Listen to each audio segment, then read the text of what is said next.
Welcome to our session. On today's topic is going to be about life insurance, disability, and critical insurance with Ahmed Mahiyan. We will talk about all sorts of insurance and how to choose insurance policies and what to avoid and other information. Our speaker is Ahmed Shamayan. He's a financial planner at NextGen Financial Planning Inc.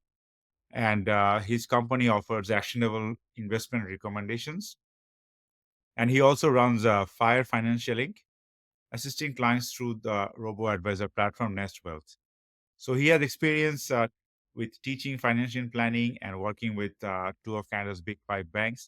And he's going to help us go through all the terms and policies that we have for life insurance. Go ahead. Thank you Tanvir ভাই। So আজকের টপিকসটা হচ্ছে insurance এবং insurance mainly হচ্ছে যে life insurance এবং এই related যে insurance গুলো আছে সেটা নিয়ে। বাট ওই টপিকটা যাওয়ার আগে আমি জাস্ট শুধু কুইকলি একটা ওভারভিউ দিয়ে যেতে চাই যে আমরা ডেইলি লাইফে আমরা যেই আমাদের ডেইলি লাইফ সেখানে আসলে প্রচুর আমরা ইন্সুরেন্স ইউজ করি বাট জেনে হোক, না জেনে হোক, আম কনসিয়াসলি বা আনকনসিয়াসলি আমরা সবাই আসলে কোনো না কোনোভাবে ইন্সুরেন্সের সাথে জড়িত। সো খুব কমন একটা যেটা সেটা হচ্ছে যে আপনার এমপ্লয়মেন্ট ইন্সুরেন্স কানাডাতে আমরা যারা থাকি, তারা যখনই আপনি আ কোনো সিপিপি কন্ট্রিবিউশন করেন, যারা আমরা সেলারিড এমপ্লয়ি তারা একটা কিন্তু পোরশন অফ আমাদের পেচেক কিন্তু এমপ্লয়মেন্ট ইন্সুরেন্স এ যায়। সো যেটাকে আমরা বলি ইআই পেমেন্ট। সো যখন কেউ প্যাটার্নিটি লিভ এ যায় বা ম্যাটারনিটি লিভ এ যায়, সো তখন আমরা এই এমপ্লয়মেন্ট ইন্সুরেন্সটা ক্লেইম করি। আবার অনেক সময় লে অফ হলেও আমরা এটা ইন্সুরেন্সটা ক্লেইম করি। সো এটা হচ্ছে আপনার গভর্নমেন্ট ইন্সুরেন্স। এছাড়া আমাদের যাদের বাড়ি বা গাড়ি আছে তারা অবশ্যই আমরা হোম অ্যান্ড অটো ইন্সুরেন্স জানি। ইনফেক্ট আমরা যে ইউনিভার্সাল হেলথ কেয়ার বলি আমাদের কানাডাতে it's also um sort of medical insurance, এটার ব্যাক এন্ড এ আছে। এছাড়াও যারা কমার্শিয়াল স্পেস এ কাজ করে, যাদের বিজনেস আছে তারা বিজনেস ইন্সুরেন্স ইউজ করে। all kind of insurance are out there. আমি যেমন যখন আমরা ফাইন্যান্সিয়াল প্ল্যানাররা কাজ করি, আমরা ইউজ করি life insurance, critical illness, disability insurance. এছাড়াও যারা ধরেন আপনাদের প্যারেন্টস যারা বাংলাদেশ থেকে আসে সুপার ভিসায়, তাদের they need to have travel insurance. অনেক সময় অনেকেই আমরা ওয়ারেন্টি কিনি। সো ওয়ারেন্টি প্রোডাক্টের ক্ষেত্রে যেমন iPhone এর ক্ষেত্রেও হয়, অনেক সময় অনেকে কেনে। That is also an insurance. So আপনি যদি চিন্তা করে দেখেন যে we kind of have insurance embedded in our life. So insurance এর কনসেপ্টটা বোঝানোর জন্য আমি খুব কুইকলি জাস্ট শুধু একটা আইডিয়া দেই যে কিভাবে ইন্সুরেন্স কাজ করে।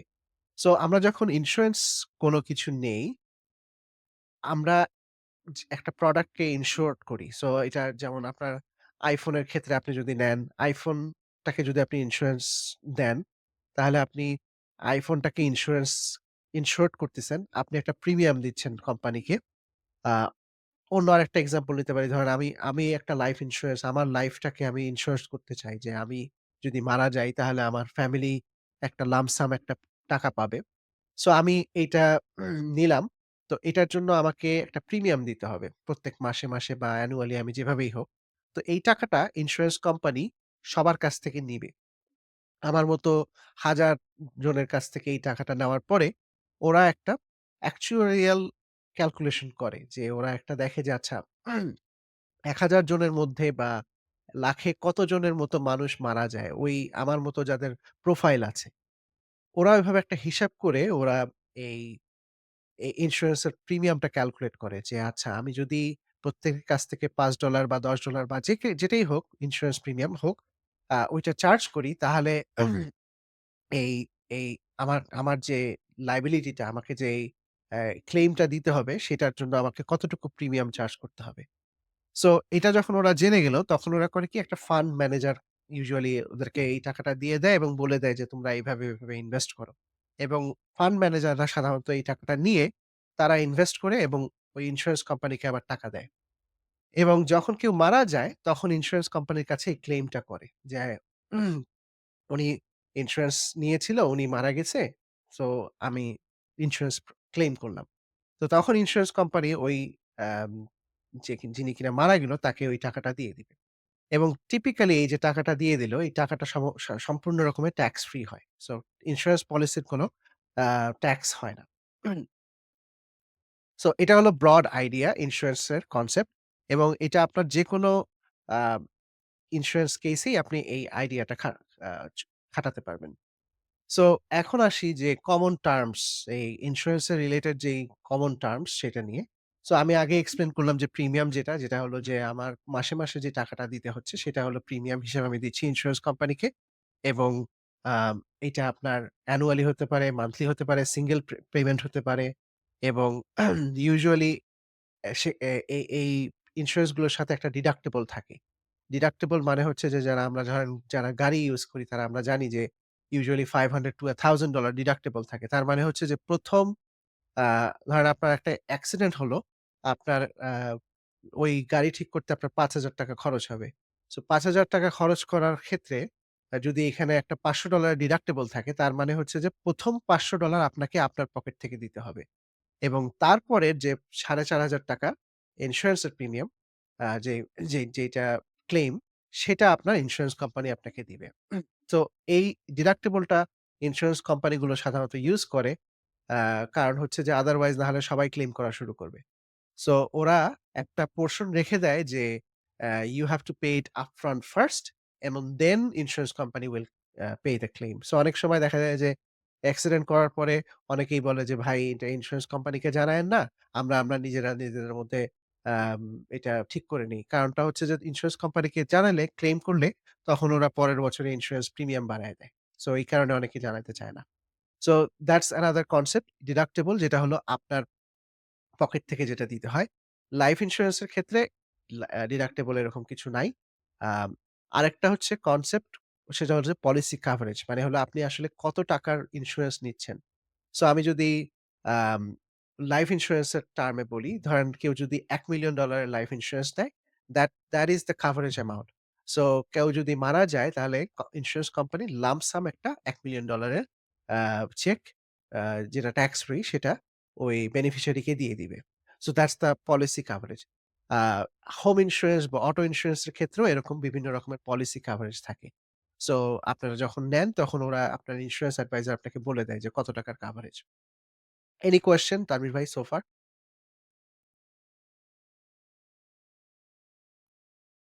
I'm good. I'm good. So, insurance deductible এর কথাটা তো সবাই I guess most of the people know. People who have auto insurance, it's a right. big thing. And so also insurance is tax free. I guess insurance payout, right? It's হ্যাঁ, tax free. So insurance pay out any sort of tax free. payout like life insurance, car accident, or anything, right? Like disability, like disability যদি employer pay করে থাকে তাহলে না। Usually যদি আপনি pay করে থাকেন যেটা হলো আফটার ট্যাক্স যেটা আপনি আপনার পকেট থেকে দিচ্ছেন that is tax free. But যদি এমপ্লয়ার আপনার এই টাকাটা দিয়ে থাকে তাহলে সেটা সাধারণত ট্যাক্সেবল হয় acha, acha. Disability. Okay, okay, got it. আ আচ্ছা এখন আসি যে কি ফ্যাক্টর আপনার এই ইন্সুরেন্সটাকে ইফেক্ট করে? আমি এইগুলা বলছি লাইফ ইন্সুরেন্স এর কনটেক্সট এ। সো আপনি যদি গাড়ির ক্ষেত্রে চিন্তা করেন তাহলে গাড়ির জন্য আলাদা ফ্যাক্টর কাজ করবে। বাট আমি এখানে বলতেছি লাইফ ইন্সুরেন্স এর কনটেক্সট এ। সো obviously কভারেজ অ্যামাউন্ট যদি আপনি $১,০০,০০০ এর জন্য কভারেজ নেন সেটার জন্য যে প্রিমিয়াম হবে অবশ্যই $২,০০,০০০ এর জন্য আরো বেশি হবে।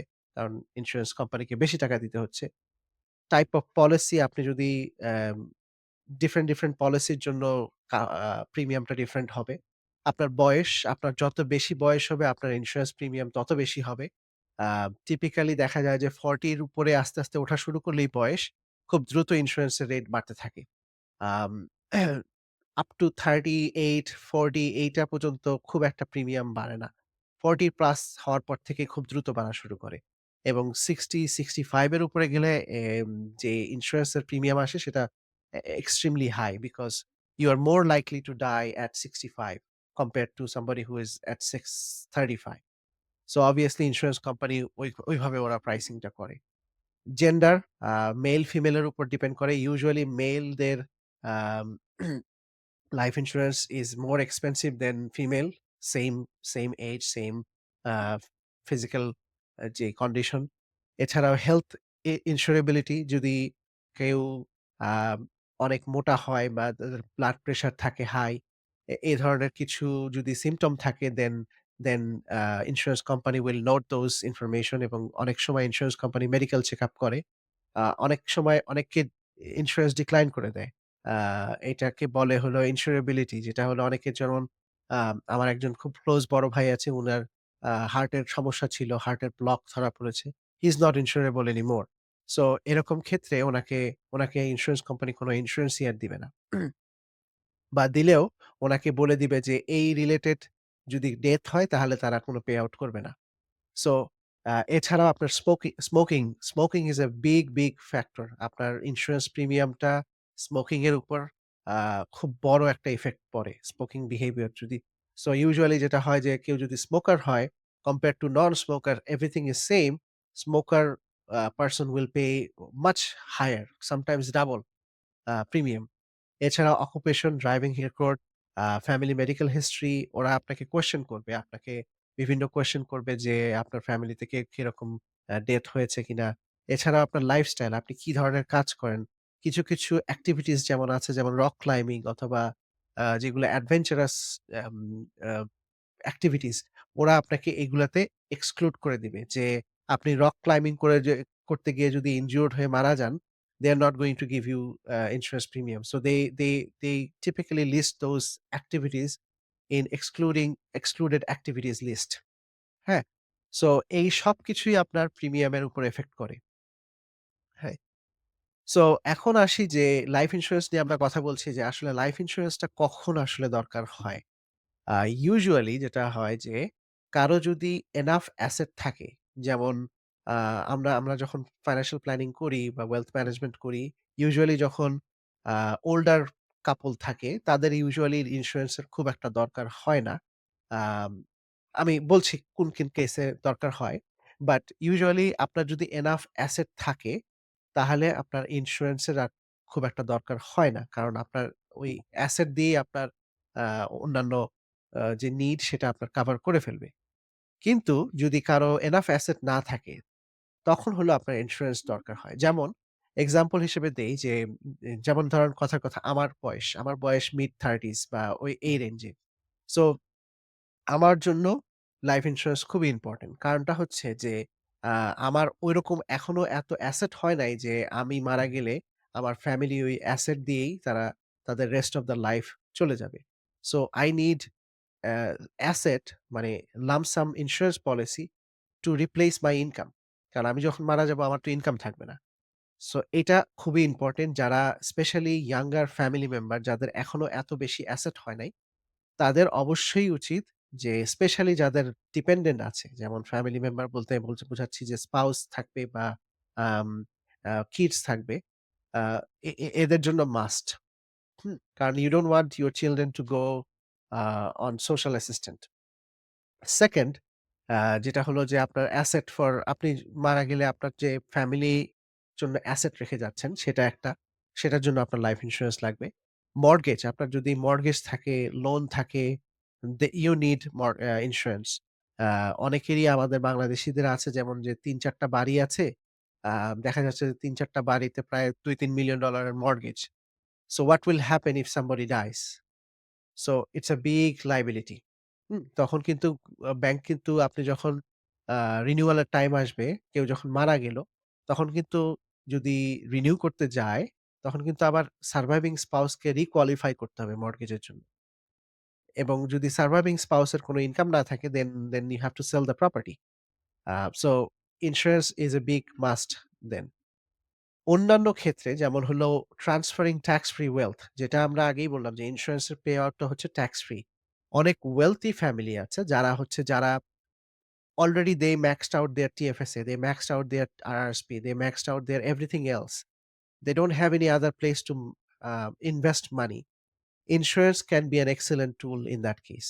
Um, wealth transfer এর জন্য insurance is a very good tool. এছাড়াও স্টেট ট্যাক্স, আমরা জানি যে অনেকেই যখন মারা যাবে then they have to pay a lot of tax to the government. That is also a very useful case যখন আমরা ইন্সুরেন্স ইউজ করি।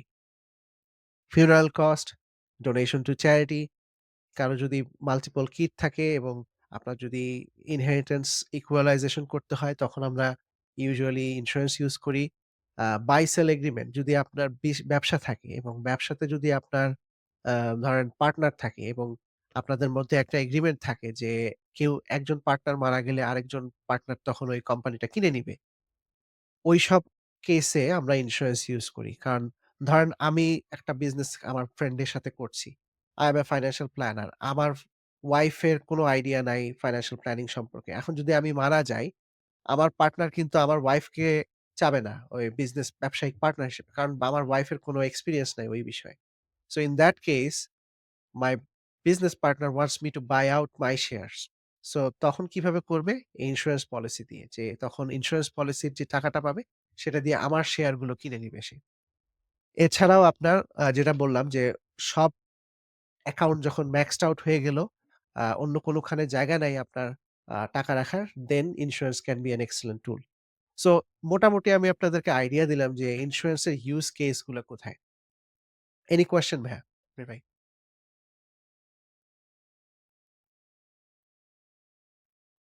No, I think I'm good.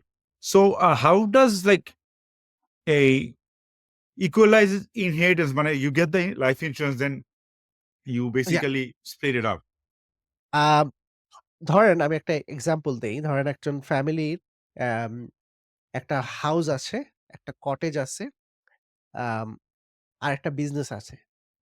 Problem হলো যে হাউসের ভ্যালু ধরেন $1,000,000 একটা সিটিতে একটা হাউস সেটা $1,000,000 একটা কটেজ আছে ধরেন $700,000 আর ওই একই পারসনের একটা বিজনেস আছে যেটার ধরেন ভ্যালুয়েশন হচ্ছে যে $1,500,000 এখন কথা হচ্ছে যে যদি এই কাপলটার ৩ জন বাচ্চা থাকে এবং ৩ জন বাচ্চার যদি ৩ টা বিষয়ে ইন্টারেস্ট থাকে, এখন আপনি বাড়ি তো আপনি হাফ করতে পারবেন না, হাফ ভাগ করতে পারবেন না।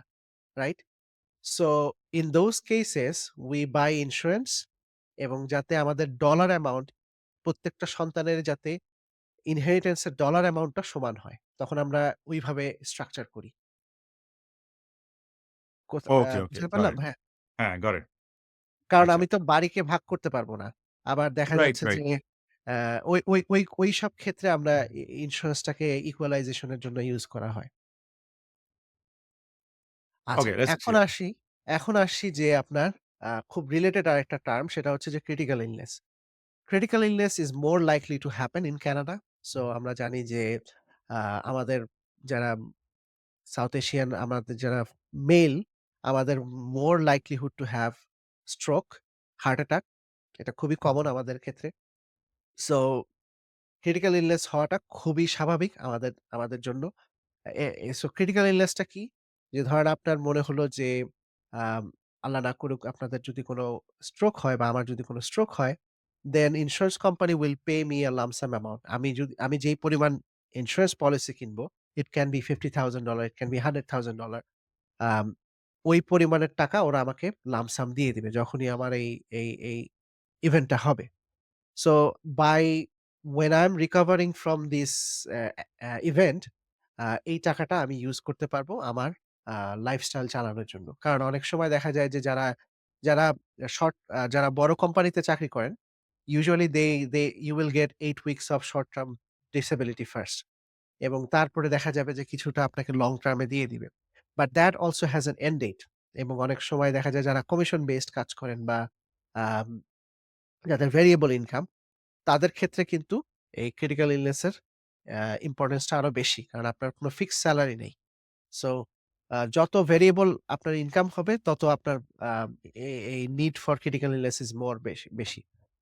মহিলাদের ক্ষেত্রে আরো বেশি যে এই দেশে প্রচুর সবারই ক্যান্সার হয়। অনেক মানুষের ক্যান্সার হয়।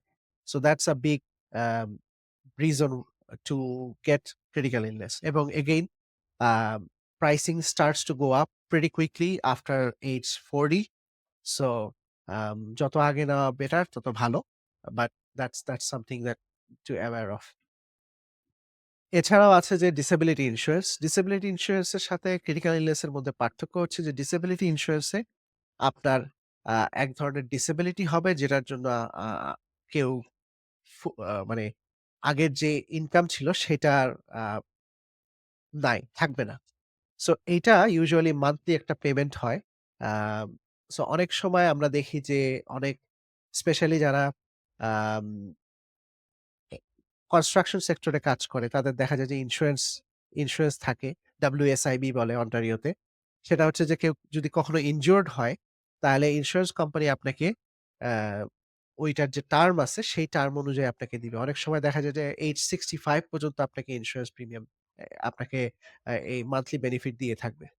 সো অনেক ডাক্তার আবার অনেক যারা হাইলি স্পেশালাইজড ফিল্ডে কাজ করে, যেমন অনেক ডাক্তার কাজ করে, they they buy disability insurance because if they lose, যেমন অনেক কথা ধরেন কথার কথা সার্জন যে কিনা যে কিনা সার্জারি করছে বা neurosurgeon, they have a very specialized um a skill, এবং সে যদি নিউরোসার্জারি না করতে পারে প্র্যাকটিস, তার ইনকাম কিন্তু সিগনিফিক্যান্টলি কমে যাবে।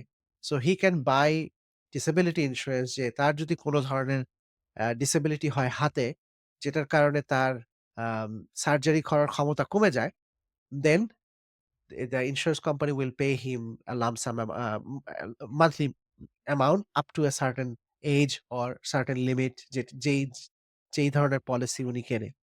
So that's also something to aware of. আমাদের কমিউনিটির জন্য যারা স্পেশালি আ ফিজিক্যাল কাজ করেন, তাদের জন্য ডিসেবিলিটি ইন্সুরেন্সটা আসলে আম দেখতে পারেন আপনারা। বাট আসলে প্রবলেমটা কি যে life insurance, critical insurance, disability insurance তো আসলে কেনাই যায়। কিন্তু আসলে বাজেট তো মিলতে হবে। কারণ আ আমাদের তো আর আনলিমিটেড বাজেট নাই।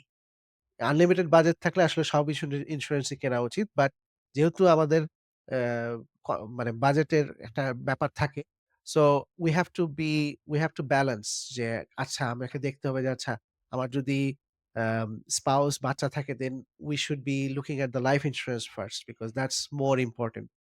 আম then depending on the job factor এবং আমার ফ্যামিলি হিস্ট্রিতে যদি ক্রিটিক্যাল ইলনেস থাকে, then we can choose one over the other. Hmm? So আপনি যখন কারো সাথে লাইসেন্স ইন্সুরেন্স অ্যাডভাইজার এর সাথে কথা বলবেন, they will guide you to figure out okay which one to choose from first. Any question ভাইয়া? So the disability insurance through the job, that's basically we pay a premium and the company also pays a premium, like uh, short term benefit এর usually basic একটা amount company pay করে। আম additional amount আপনাকে pay করতে হয় যদি আপনি চান। সেক্ষেত্রে আপনার পেচেক থেকে কেটে নেয়। ওগুলো হলো গ্রুপ ইন্সুরেন্স পলিসি। আচ্ছা, আচ্ছা। ওকে। হ্যাঁ? সো আপনার আমি গ্রুপ ইন্সুরেন্স নিয়ে আমি পরের স্লাইডে আসতেছি। বাট এটা আমি জাস্ট শুধু কনসেপ্টটা বলছি। এখন আমি বলব যে কিভাবে আমরা ওগুলা কিনতে পারি। গ্রুপ ইন্সুরেন্স পলিসিতে আপনার কিছু সুবিধা আছে, অসুবিধা আছে। আমি ওগুলো একটু পরে বলছি। এছাড়াও আপনার সুপার ভিসা যারা আসে, আ ট্রাভেল ইন্সুরেন্স, যেমন সুপার ভিসা বা ইন্টারন্যাশনাল স্টুডেন্ট হিসেবে যারা আসে, ইউজুয়ালি ইন্টারন্যাশনাল স্টুডেন্টের স্টুডেন্ট ফিস এর মধ্যে একটা পোরশন তাদের ইউনিভার্সিটির যে ইন্সুরেন্স পলিসি থাকে ওইটাতে যায়। এছাড়া আমরা প্রচুর ভিজিটরস ভিসায় দেখতে পারি মানুষজন আসছে। আ যদি কোনো একটা প্রবলেম হয় এবং যদি হসপিটালে যাওয়া লাগে, it can be quite substantial amount. আম অ্যা তা এই সেশন শুরু হওয়ার আগেই তানভীর ভাইয়ের সাথে কথা হচ্ছিল যে, if somebody comes here as a visitors or super visa, আম এবং তাদের যদি কোনো মেডিকেল একটা এমার্জেন্সিতে যেতে হয়, it can cost 50 to 100 $200,000 easily for few nights. So আবার আমরা যখন দেশের বাইরে যাই, কানাডার বাইরে যাই, ইউজুয়ালি যেটা হয় যে আপনি যখন কানাডার 1 প্রভিন্স থেকে আরেক প্রভিন্সে ভিজিট করেন, আমাদের প্রভিন্স গুলোর মধ্যে একটা আ প্রভিন্সিয়াল একটা এগ্রিমেন্ট আছে যে আপনার যদি ধরেন অন্টারিও রেসিডেন্ট, আপনি ভিজিট করতে যাচ্ছেন অ্যালবার্টাতে ফর ফিউ ডেইজ। আপনার যদি কোনো মেডিকেল এমার্জেন্সি হলো, আপনি যদি অ্যালবার্টাতে যান, ইউজুয়ালি আ অন্টারিও গভর্নমেন্ট আপনার অ্যালবার্টা গভর্নমেন্টকে ওই টাকাটা রিইম্বার্স করে দেয়। But it might not be true if you are going outside of the country, এবং আমি জানি যে ওহিব কিছুটা কাভার করে, but that's up to a certain amount. সবকিছু কাভার করে না। So it's a good idea to, if you are going for an extensive trip, it's a good idea to get travel insurance before you go outside of the country. এবং আপনাদের অনেকেরই credit কার্ডে অনেক সময় এই facilities গুলো থাকে। যারা প্রিমিয়াম ক্রেডিট কার্ড ইউজ করেন তারা আউট অফ মেডিকেল কভারেজ এর একটা অ্যামাউন্ট থাকে। ওইটা আপনারা দেখতে পারেন। I have seen anywhere from 500,000 to $1,000,000 coverage. So that's also an option. এখন আসি যে লাইফ ইন্সুরেন্স এর কথা, আবার ফেরত আসি লাইফ ইন্সুরেন্স এর, যেহেতু আমাদের টপিকটা লাইফ ইন্সুরেন্স নিয়ে। সো এখন আমার কথা হচ্ছে যে আমি জানি যে আমার লাইফ ইন্সুরেন্স লাগবে। আমি এটা বুঝে ফেললাম যেহেতু আমার ফ্যামিলি মেম্বার আছে, সবাই আছে। এখন কথা হচ্ছে যে how much do I need? That's the second question, যে আম কত টাকা আমাকে লাইফ ইন্সুরেন্স লাগবে? আমি চাইলে তো আর $৫,০০,০০০ $১০,০০,০০০ আমি চাইলে কিনতে পারি, but it doesn't make sense. অনেক সময় ইন্সুরেন্স কোম্পানিও আপনাকে এত টাকা দিবে না। সো ইউজুয়ালি আপনি যখন লাইফ ইন্সুরেন্স অ্যাডভাইজার এর সাথে বসবেন, ওরা আপনাকে একটা some sort of need analysis করবে। সো নিড এনালাইসিস টার মধ্যে আপনার ১ম এই ওরা যেটা করবে সেটা হলো যে, আপনার সকল লায়াবিলিটি গুলো এড করবে। যে আপনার কত টাকা মর্টগেজ আছে, কত টাকা ডেট, লোন-টোন আছে সেগুলা। প্লাস আপনার যে আ অনগোইং মান্থলি ইনকাম লাগবে আপনার সারভাইভিং স্পাউস, আ তার একটা অ্যামাউন্ট। ফিউনারাল কস্ট, যদি আপনার উইল কে প্রবেট করতে হয় সেটার কস্ট। তারপরে আপনার এস্টেট ট্যাক্স, আপনার বাচ্চার এডুকেশন কস্ট, এই সবগুলো ইউজুয়ালি আমরা ধরি।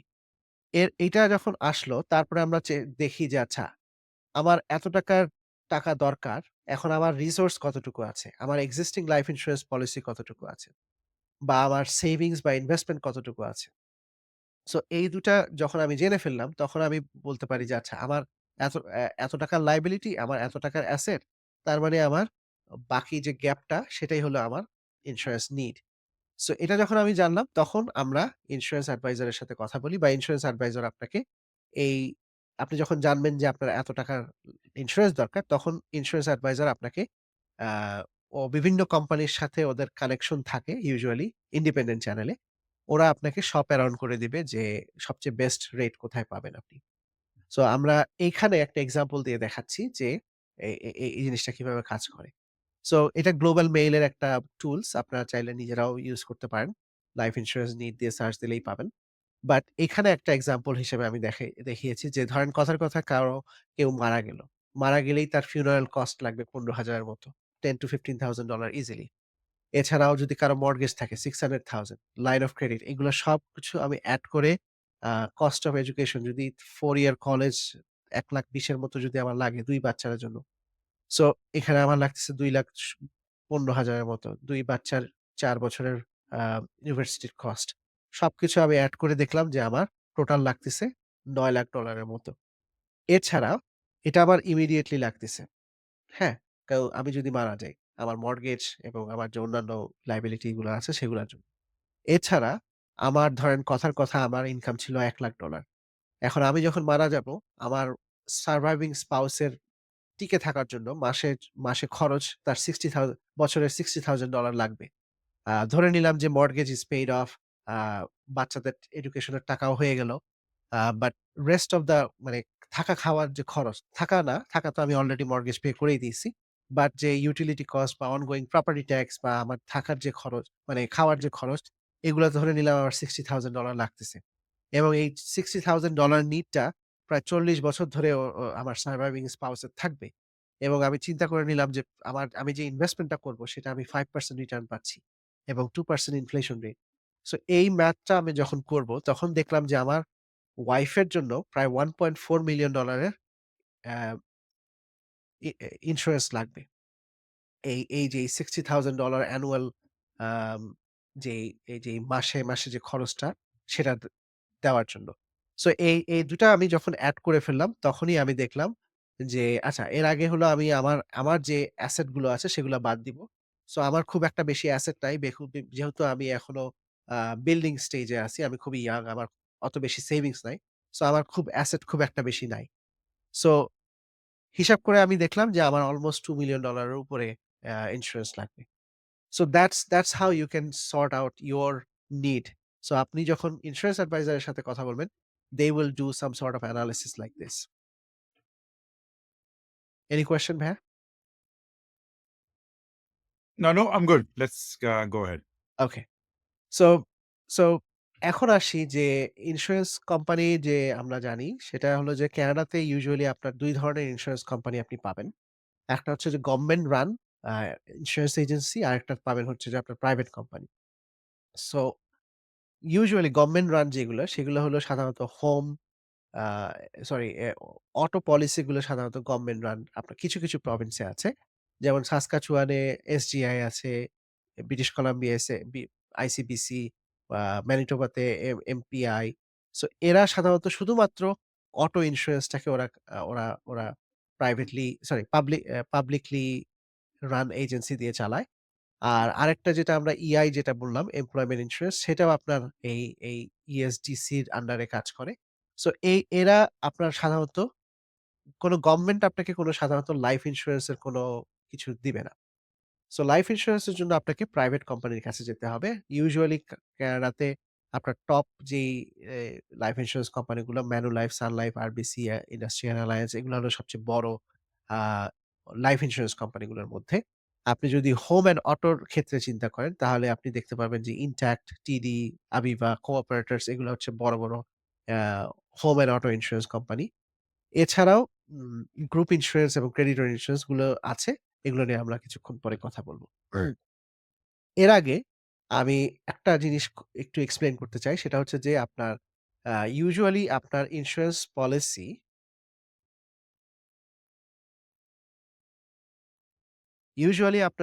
পলিসি আপনার ২ ধরনের অ্যাডভাইজার দ্বারা আপনি কিনতে পারবেন।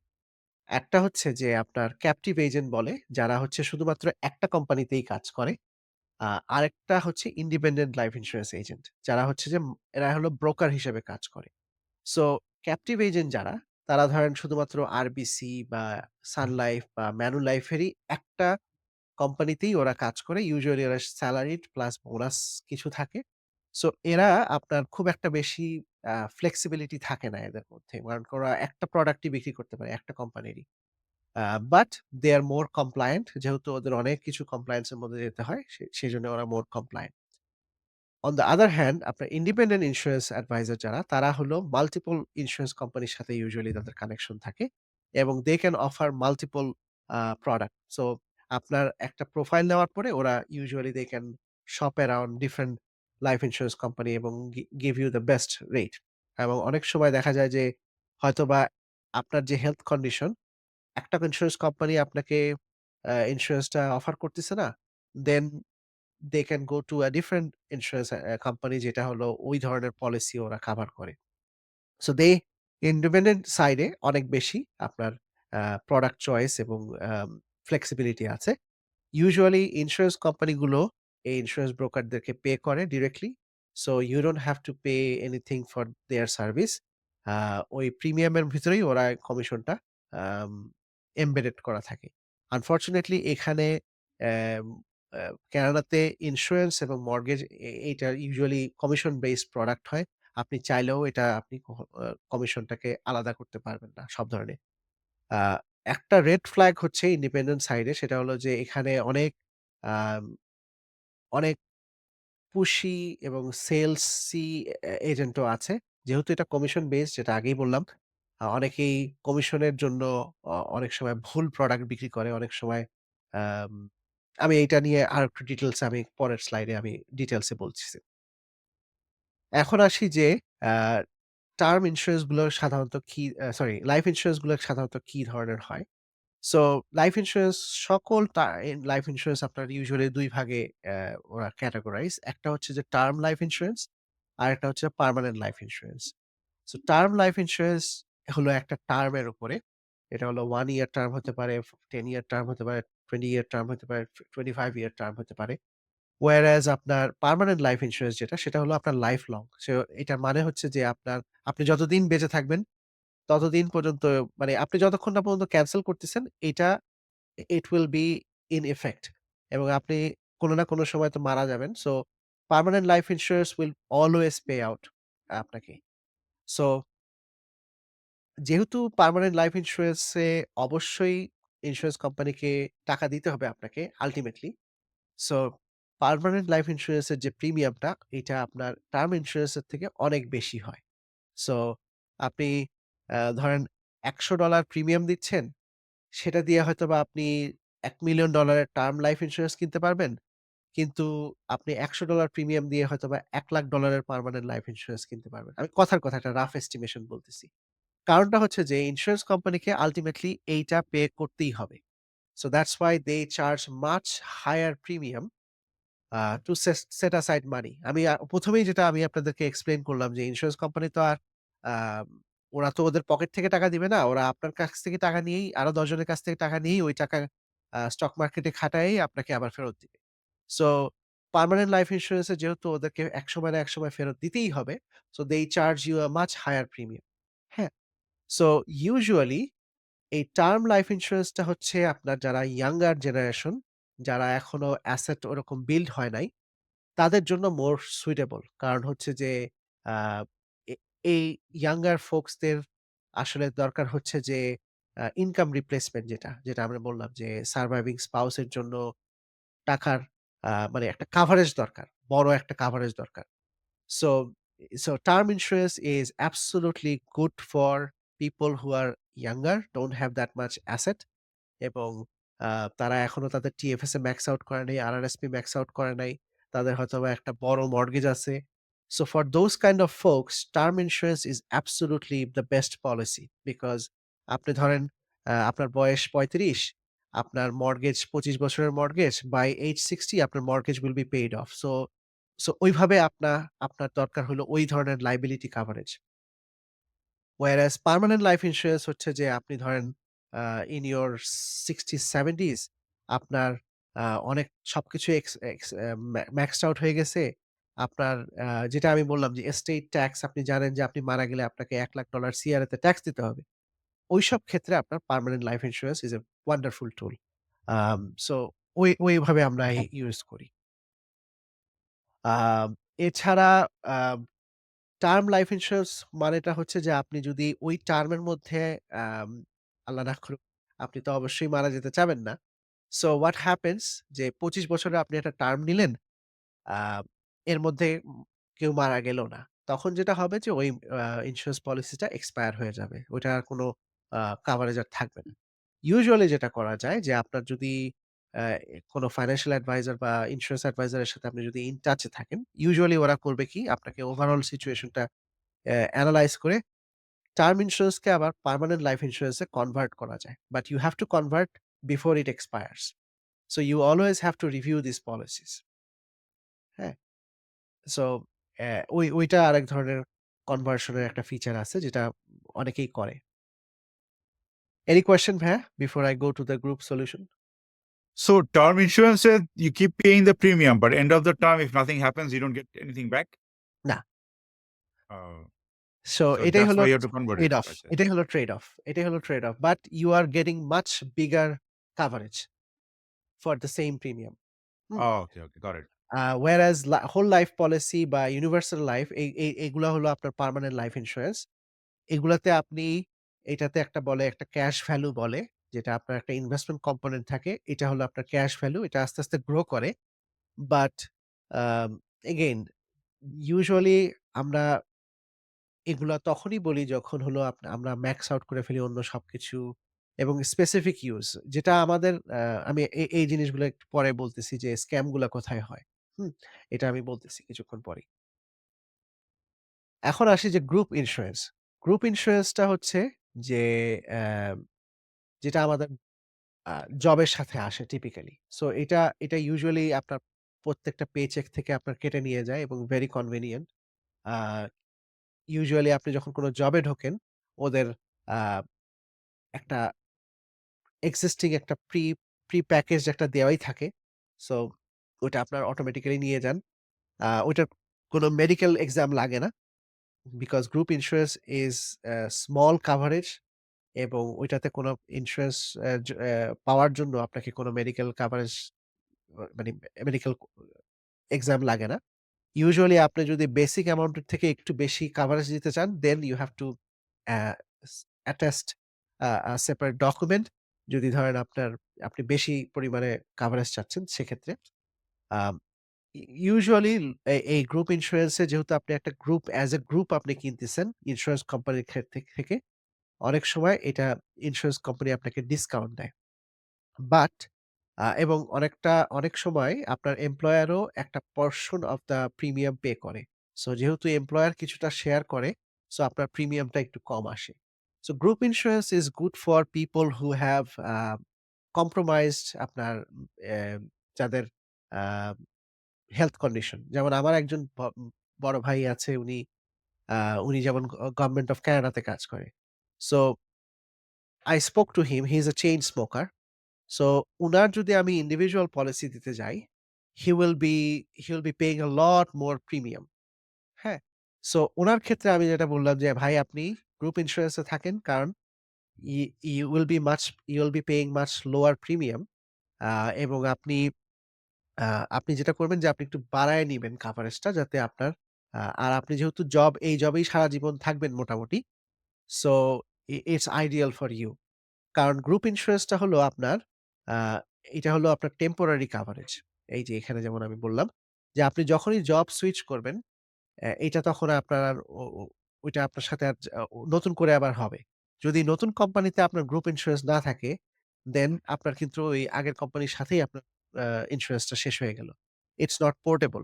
আ সাম কোম্পানি যখন আপনি রিটায়ারমেন্ট এ যান, তখন ওরা অফার করে যে গ্রুপটাকে ওরা ইন্ডিভিজুয়াল পলিসিতে কনভার্ট করতে পারে। বাট ইউজুয়ালি ওটা রিটায়ারমেন্ট এ হয়। বাট আপনি যদি জব সুইচ করেন, দেন দেন দ্যাটস গন। এবং ইউজুয়ালি আপনার এই গ্রুপ ইন্সুরেন্সটা ১ বছর টার্মে হয়। প্রত্যেক বছর আপনাকে ইউজুয়ালি অক্টোবর-নভেম্বরের দিকে আপনাকে রিনিউয়াল এর জন্য বলে। এবং আপনার বয়স যত বাড়তে থাকবে, এই গ্রুপের ইন্সুরেন্স প্রিমিয়াম তত বাড়তে থাকবে। হুম? এছাড়াও এটার একটা সুবিধা আবার আছে যে অনেক সময় কোম্পানি থেকে ফ্লেক্স ডলার দেয়। Uh HSA flex funding, HSA funding. ওই টাকাটা আবার আপনি ইউস করতে পারবেন এই ইন্সুরেন্স পলিসি কেনার জন্য। So that's a added benefit. আম এছাড়া আপনার আ আরেকটা আ কন বলতে পারেন যেটা প্রবলেম গ্রুপ ইন্সুরেন্স এর সেটা হচ্ছে যে আপনার যে কোনো হোলিস্টিক অ্যাডভাইস আপনি পাবেন না। আপনি যখন এই গ্রুপ ইন্সুরেন্স কোম্পানিগুলোকে ফোন করবেন, they will just give you advice on the limited information of that group insurance. They are not going to talk to you about your overall financial planning. So that's a little bit of uh, মানে downside. এছাড়াও যেটা বললাম যে আপনার ধরেন limited coverage দেয়। আ group insurance এ আপনি চাইলেও $২,০০,০০০ এর গ্রুপ ইন্সুরেন্স কিনতে পারবেন না। ওরা they cap it at a maximum এবং ইউজুয়ালি এটা ডিপেন্ড করে হলো আপনার ইনকাম লেভেলের উপরে। আপনি যদি ডিরেক্টর লেভেলে বা সি-সুইট লেভেলে হন, তাহলে আপনার গ্রুপ ইন্সুরেন্স পলিসির অ্যামাউন্টটা অনেক বেশি থাকবে। আপনি যদি জুনিয়র এমপ্লয়ি হন কোন ব্যাংকের বা কোন বড় অর্গানাইজেশন, আপনার যে মেক্সিমাম আপনার কাভারেজ এটা খুবই স্মল অ্যামাউন্ট হবে। বেশি হবে না। হ্যাঁ? সো যেটা বললাম যে, আমি যে বড় ভাইয়ের কথা বললাম যে, গ্রুপ ইন্সুরেন্স পেনালাইজ যদি আপনার হেলথ কন্ডিশন ভালো থাকে, তাহলে আপনার জন্য গ্রুপ ইন্সুরেন্স খারাপ। Uh you will overpay. But আপনার যদি হেলথ কন্ডিশন খারাপ থাকে, then group insurance is good. Because you will ই ও আরেকজন আপনার ইন্সুরেন্সটাকে সাবসিডাইজ করতেছে। হ্যাঁ? So that's kind of a group insurance এবং group ইন্সুরেন্সটা usually a temporary solution. It's not a permanent solution. Any question ভাইয়া গ্রুপ ইন্সুরেন্স সম্পর্কে? No, I'm good. So basically, it's affordable option, হ্যাঁ, and for people who are convenience আপনার usually health condition ভালো থাকলে আপনার individual policy আপনি যেটা directly individual কোম্পানির কাছ থেকে কিনবেন, that is the best because আপনি যখন একটা কিনে ফেললেন you lock it for 10, 15, 20, 30 years যেই টার্মের জন্য আপনি নিচ্ছেন। এবং এর মধ্যে আপনি জব সুইচ করলেন বা আপনার যদি মেডিকেল কন্ডিশন খারাপ হয়, that doesn't change the existing contract. হ্যাঁ? কিন্তু গ্রুপ ইন্সুরেন্স এ আপনার ওই যে পোর্টেবিলিটি নাই। তারপরে ধরেন আপনার যদি জব চলে যায় then it's gone. ওই প্রবলেম গুলো থেকে যায়। আর প্রত্যেক বছর আপনার প্রিমিয়াম বাড়বে। ইউজুয়ালি আপনি ইন্ডিভিজুয়াল কোন কোম্পানির কাছ থেকে নেন লাইফ ইন্সুরেন্স অথবা আপনি যদি আ অ্যা কি বলে? সরি। আপনি যদি আ ক্রিটিক্যাল ইলনেস কোন ইন্ডিভিজুয়াল কোম্পানির থেকে নেন, ওইটা আপনার আর বাড়বে না। ওইটা ওই টার্ম এর জন্য ওটা ফিক্সড হয়ে থাকবে অ্যামাউন্টটা। বাট এটার ক্ষেত্রে কিন্তু বেড়ে যাবে প্রত্যেক বছর। আচ্ছা। সো এইজন্যই বললাম যে এই গ্রুপ ইন্সুরেন্সটা হলো টেম্পোরারি সলিউশন এর জন্য ঠিক আছে। এখন আসি ক্রেডিটর ইন্সুরেন্স যেটা হলো absolutely I hate creditor insurance. আ যেই কয়টা আ ফিন্যান্সিয়াল প্রোডাক্ট কেনাডার জন্য খুবই বাজে, ক্রেডিটর ইন্সুরেন্স হলো uh is one of the top uh বাজে প্রোডাক্ট বলতে পারেন ইন্সুরেন্স এর ক্ষেত্রে। সো ক্রেডিটর ইন্সুরেন্সটা কি? ক্রেডিটর ইন্সুরেন্স হলো আপনি যখন আ কোনো মর্টগেজ নেন অথবা ক্রেডিট কার্ড নেন অথবা লোন নেন, ইউজুয়ালি ব্যাংকের ব্রাঞ্চ থেকে আপনার একটা ইন্সুরেন্স সেল করার চেষ্টা করে। That is creditor insurance. এই ইন্সুরেন্সটা হলো আপনার ব্যাংককে প্রটেক্ট করে, আপনাকে কোনো প্রোটেকশন দেয় না। হুম? সো আপনার যদি মর্টগেজের আপনার ক্রেডিটর ইন্সুরেন্স থাকে বা মর্টগেজ লাইফ ইন্সুরেন্স থাকে, এইটা আপনি মারা গেলে ব্যাংকের মর্টগেজটা শোধ হবে। আপনার আপনার কোনো লাভ হবে না। হুম? obviously আপনার মর্টগেজটা পে অফ হয়ে গেলে আপনার সুবিধা হবে। But there is a much better policy outside. So আমি এটা এই পাশে এইটা হলো আপনি ইন্ডিভিজুয়াল ইন্সুরেন্স পলিসি যেটা হলো আপনি যদি একটা ডিরেক্টলি একটা ইন্সুরেন্স কোম্পানি থেকে কিনেন, সেটার সাথে আমি কম্পেয়ার করতেছি। সো আ এই 2nd যেটা হলো ইউজুয়ালি আপনি লাইফ ইন্সুরেন্স এবং ক্রিটিক্যাল ইলনেস এই ২ টার কম্বিনেশন কিনতে পারবেন। ওরা আপনাকে কখনোই ৩ টা প্রোডাক্ট বিক্রি করবে না। কারণ ওরা ৩ টা প্রোডাক্ট বিক্রি করলে এত প্রিমিয়াম আসে যে ওরা তখন আ ক্লায়েন্টের চোখে লাগে এটা। So they don't sell 3 product together. But individual পলিসির ক্ষেত্রে আপনি যখন ডিরেক্টলি ইন্সুরেন্স কোম্পানির সাথে কথা বলবেন, you can customize it any different মানে আপনি আপনার নিড অনুযায়ী আপনি কাস্টমাইজ করতে পারেন। অনেক ইন্সুরেন্স কোম্পানি আছে যারা আপনাকে 40 ইয়ার টার্ম ইন্সুরেন্স পলিসি বিক্রি করবে।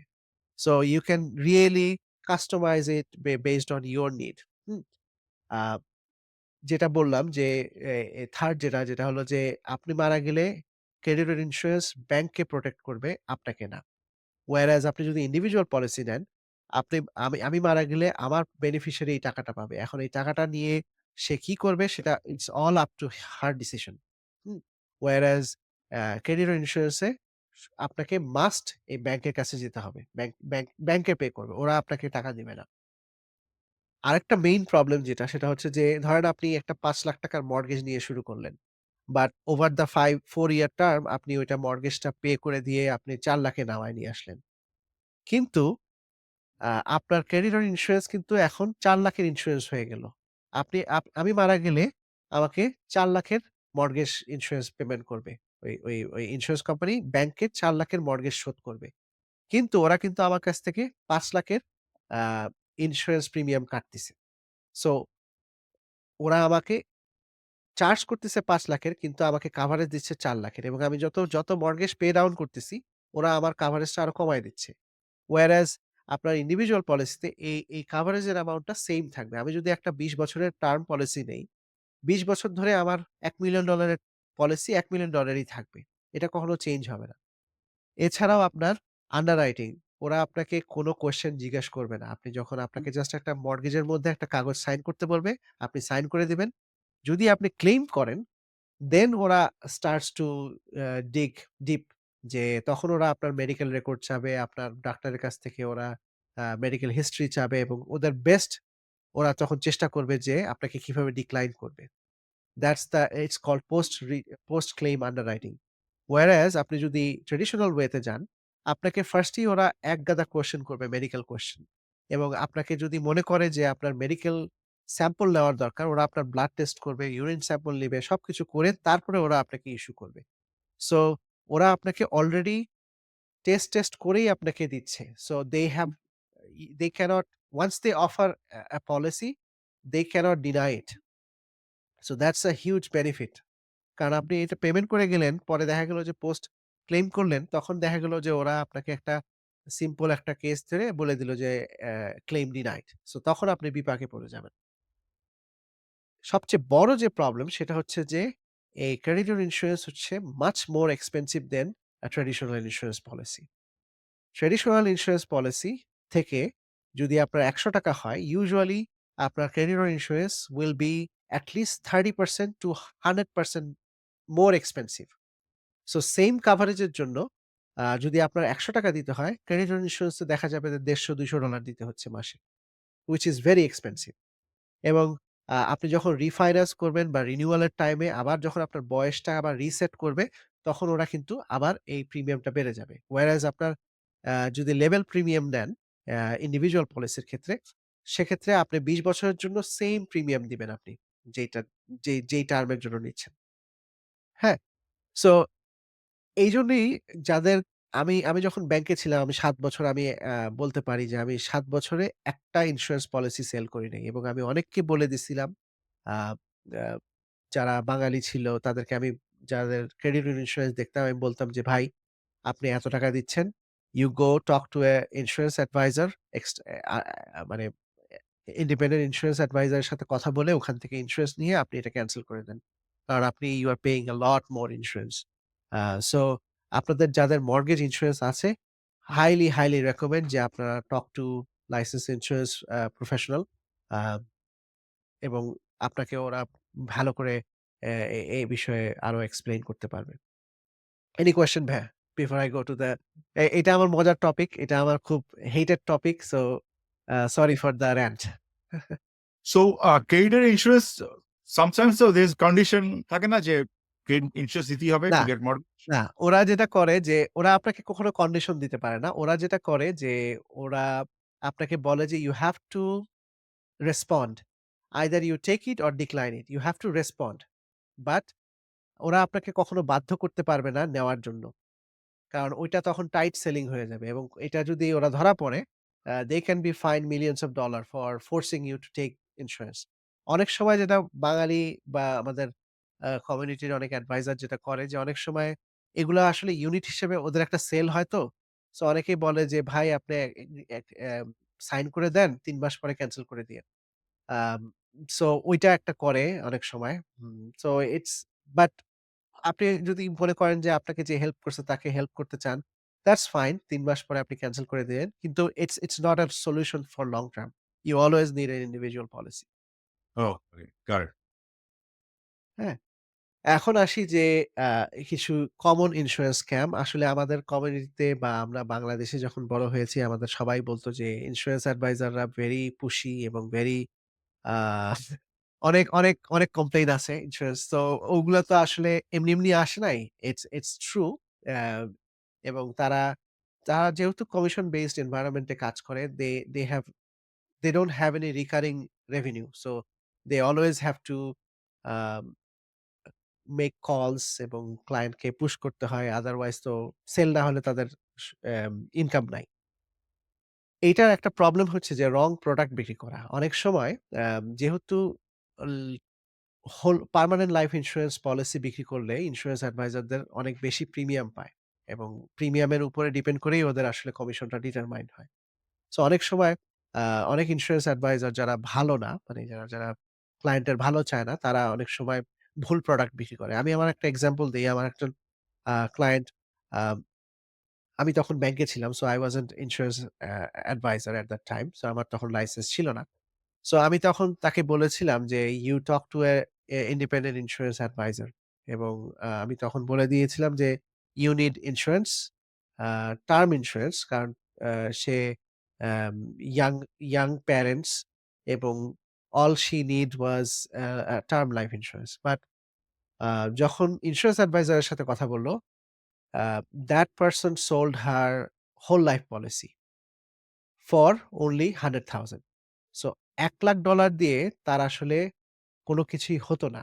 কারণ she need sizable life insurance for her kids. হ্যাঁ?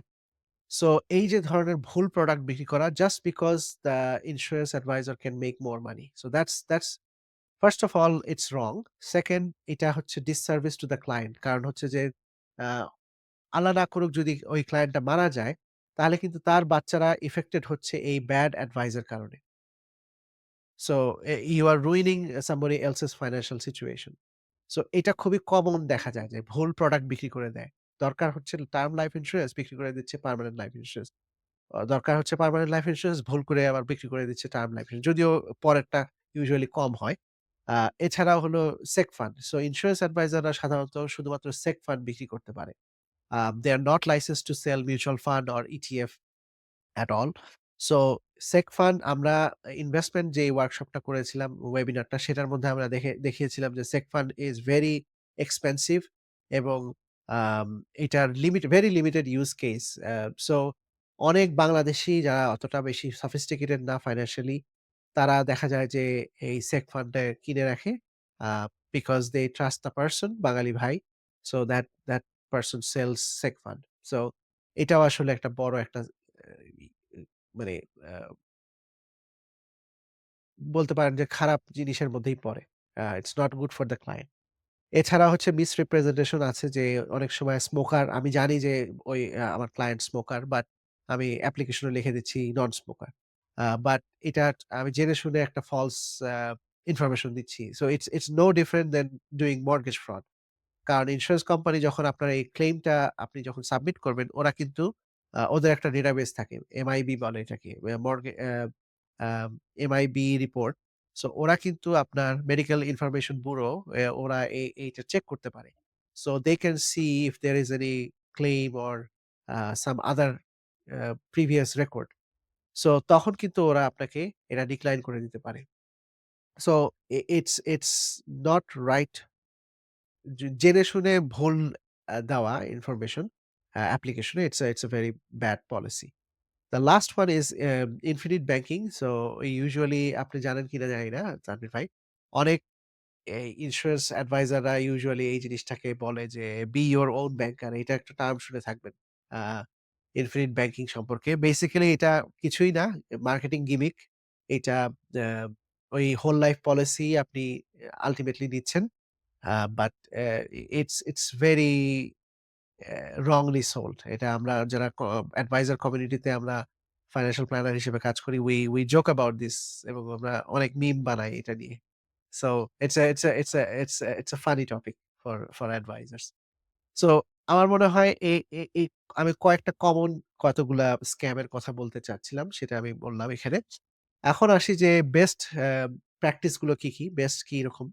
সো এটা খুব আমাদের কমন আ উম একটা কনসেপ্ট যেটা হলো buy term invest the rest যে আপনার ইউ হ্যাভ টু রিকগনাইজ যে আপনার আসলে ইন্সুরেন্স দরকার। কারণ হচ্ছে যে আপনি যত ইয়াঙ্গার হবেন, আপনার যখনই লায়াবিলিটি থাকবে বা আপনার যখনই একটা ডিপেন্ডেন্ট থাকবে, you need insurance. There is no question about that. But কোয়েশ্চেনটা হচ্ছে যে আপনি কি ইন্সুরেন্স নিবেন? Usually the answer is term life insurance এবং ইউজুয়ালি যেটা হয় যে আপনি চিপ টার্ম লাইফ ইন্সুরেন্স নিবেন এবং ইনভেস্ট দ্য রেস্ট। সো আপনি টিএফএস এ ম্যাক্স আউট করেন, আরআরএসপি ম্যাক্স আউট করেন, মর্টগেজ পে ডাউন করেন। So it's a combination of all of those. আ আপনার যদি অনেক টাকা হয়, you maxed out everything, then insurance can be used for tax-free wealth transfer, excellent tool. Business protection যেটা বললাম আ আগেই। আ চ্যারিটেবল গিভিং যারা চ্যারিটি স্পেস এ কাজ করি, আ আমার আমার বেশ কয়েকজন ফাইন্যান্সিয়াল প্ল্যানার আমাদের ইন্ডাস্ট্রিতে আছে যারা চ্যারিটেবল স্পেস এ কাজ করে। চ্যারিটি ডোনেশন এর ক্ষেত্রে অনেক সময় দেখা যায় যে I can buy a insurance policy and the charity is my beneficiary. So in those case, I can give a lot of money to the charity এবং ধরেন আমি একটা অ্যা $১,০০,০০০ এর চ্যারিটি আমি একটা মসজিদকে দান করব বা মসজিদের এক্সাম্পলটা হয়তোবা ঠিক হলো না। বাট ধরেন আমি একটা আ চ্যারিটেবল অর্গানাইজেশনকে ডোনেট করব। So I can buy them a $2,০০,০০০ policy. I can pay the premium এবং আমার ডেথ হওয়ার পরে ওই চ্যারিটেবল অর্গানাইজেশন $2,০০,০০০ এর আ একটা একটা ডেথ বেনিফিট পেয়ে গেল। So this this can be uh uh uh an example. এছাড়াও এভয়েড ক্রেডিটর ইন্সুরেন্স আমি এই ভদ্রলোকের নাম দিয়েছি। His name is Matthew English. He used to be an insurance advisor, a very well known insurance advisor in Canada. Unfortunately, he passed away uh, couple of years ago, last year. আমি আমার একটা ক্লায়েন্টকে উনি সাসকাচুয়ানে ছিল। I referred him one client. Uh, Unfortunately, few months later, he passed away in uh, Bangkok সম্ভবত। But আমি এর ভদ্রলোকের পিকচারটা এখানে দিলাম কারণ হচ্ছে যে he was trying to build a software uh, that can compare creditor insurance যে আমরা খুব কুইকলি ওই সফটওয়্যারটার মধ্যে কোনো এই ক্রেডিটর ইন্সুরেন্স এর একটা পলিসি ঢুকে স্টেটমেন্ট দিয়ে দিলেই ওরা আমাকে ক্যালকুলেট করে দিতে পারত যে how much extra I am paying for creditor insurance. Unfortunately ওর মারা যাওয়ার পরে ওই কোম্পানিটা আর সারভাইভ করে নাই। So so avoid creditor insurance. হুম? আর গ্রুপ লাইফ ইন্সুরেন্স যদি আপনাদের থাকে, then understand then this is a temporary solution, not a permanent solution. Uh travel insurance কেনা ভালো যদি আপনি লং টার্ম এর জন্য থাকেন বা ইন জেনারেল আপনার যদি রিস্ক অ্যাভার্স থাকতে চান তাহলে ট্রাভেল ইন্সুরেন্স থাকা ভালো। ক্রেডিট কার্ড ইন্সুরেন্স যদি আপনার থাকে, মেক সিউর করেন যে আপনার প্রিমিয়াম ক্রেডিট কার্ড হলে আপনার ওগুলার বেনিফিট গুলো কি, কি সেটা দেখে নেওয়া উচিত। So so that you don't double pay. So ওইটা মাথায় রাখেন। আর যদি কখনো আপনাদের ইন্সুরেন্স অ্যাডভাইস লাগে, uh talk to a certified financial planner. আমি এখানে ২ টা ডেজিগনেশন এর কথা এখানে লিস্ট করেছি। আ একটা হচ্ছে সিএফপি এবং সিএলইউ। আ সিএফপি টা হচ্ছে ইন জেনারেল যারা সার্টিফাইড ফাইন্যান্সিয়াল প্ল্যানিং এর কাজ করে। দিস ইস দ্যা মানে বেঞ্চমার্ক বলতে পারেন যা অ্যাপ্রোপ্রিয়েট নলেজ এর জন্য যারা এ এ এই এই ডেজিগনেশন ২ টার মধ্যে যদি কাউকে না দেখেন, I would highly doubt their competency. হ্যাঁ? সিএলইউ টা হচ্ছে আম ইন্সুরেন্স ইন্ডাস্ট্রির সবচেয়ে one of the top designation. So licence অনেকেরই থাকে but licence is just a bare minimum. If you are buying insurance from somebody, look for these 2 designation. Any either of these designation. Where to go next? আমি যেই brief একটা overview দেওয়ার চেষ্টা করেছি সেটা, আম যদি মনে করে থাকেন যে you need insurance, talk to a insurance advisor. আ আমার রেকমেন্ডেশন অবশ্যই ইন্ডিপেন্ডেন্ট সাইড এ হবে। যেহেতু ইন্ডিপেন্ডেন্ট সাইড এর লোকেরা আপনাকে শপ অ্যারাউন্ড করে দিতে পারে। আমি নিজে একজন independent insurance advisor. So if you are interested you can contact me. অ যদি কোনো ইন্সুরেন্স পলিসি আপনাদের থাকে, then do a regular review with your financial advisor. যদি ফাইন্যান্সিয়াল অ্যাডভাইজার লাইসেন্সড না হয়ে থাকে, then talk to somebody who is licensed, so that you can get the proper advice. Any question, Tanvir bhai, before we wrap up? Yeah, it's a lot of information and a lot of options, but looks like shopping around is a good option with the independent brokers, I guess. হ্যাঁ, ও And usually independent broker দের সাথে ওরা ১০-১৫ টা, ওরা usually ৫ থেকে ১০ টা কোম্পানির সাথে connection থাকে। ওদের একটা আলাদা সফটওয়্যার থাকে। They they input your age, uh অন্যান্য যে ভাইটাল ইনফরমেশন গুলো আছে ওগুলা দেওয়ার পরে they can they can get a quote from different companies এবং তারা তখন ওটা আপনাকে কিনে দিতে পারে। oh, okay, got it. So you don't need to actually go to different advisor. কারণ ওরা ব্যাক এন্ড এ সবাই একই প্রোডাক্ট ইউস করতেছে। সবাই ওই এ আ আরবিসি, মানুলাইফ, সানলাইফ। আ সো আপনি আমার কাছে যে আসলেও যে রেট পাবেন, আরেকজনের কাছে গেলেও সেই সেম রেটই পাবেন। Uh it's just gonna be a difference in advice level. Okay, got it. হ্যাঁ? So that's where, um yeah. So uh আজকের সেশনটা হচ্ছে 14th সেশন। সো আমাদের লাস্ট সেশনটা হচ্ছে নেক্সট উইকে। সেটা হচ্ছে যে how to select a financial advisor. So um কিভাবে আপনারা কানাডাতে ফাইন্যান্সিয়াল অ্যাডভাইজার চুজ করবেন, কি ধরনের আ আ ট্রেডস এবং ফিচার থাকা উচিত বা আপনার জন্য কোন ধরনের বেটার হয়। obviously সবার জন্য সব ধরনের ফাইন্যান্সিয়াল অ্যাডভাইজার না। সো আপনার জন্য কোনটা বেস্ট ফাইন্যান্সিয়াল অ্যাডভাইজার ওইটার কিছু আমি গাইডলাইন আপনাদেরকে শেয়ার করব। So you guys have more information how to select a good advisor. Okay, sounds good. Thanks a lot. We'll Thank see you. you next week. Okay, Thank you. bye.